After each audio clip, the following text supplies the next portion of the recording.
Hamiləliyimin 30-cu həftəsi və evlənirik. Hazırsınız evlənməyə? Hə, hazırım. Gələk görək. Mama, Cəmaləni də biz götürəcəyik. Hə, bəlkə mən yesin. Yuxarıda zəngin.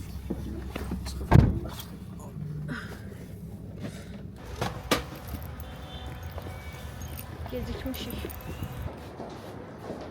Da təsdiq edin. Buyurun. Birinci xanım imza çəkəcək. Qələminiz də var. Baş soyadınızın qarşısında. Digər vərəqdən də, göy vərəqdən də.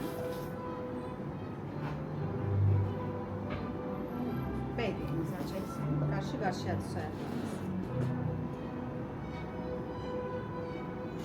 Fikirlər.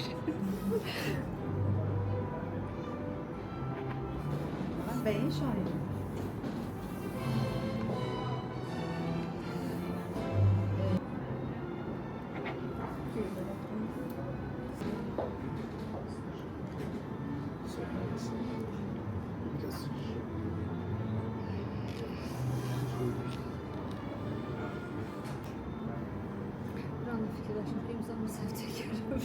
Edilməsi şərəfinə, məhəbbət və sədaqət rəmzi olan nişanlılıqlarınızı bir-birinizə təqdim edin.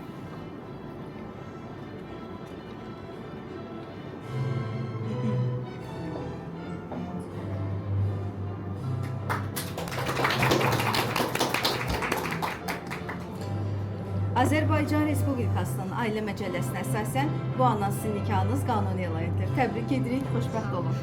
Sağ olun. Yəni? Sən verməzsin. Həmişə nikahımızı qeyd eləməyə.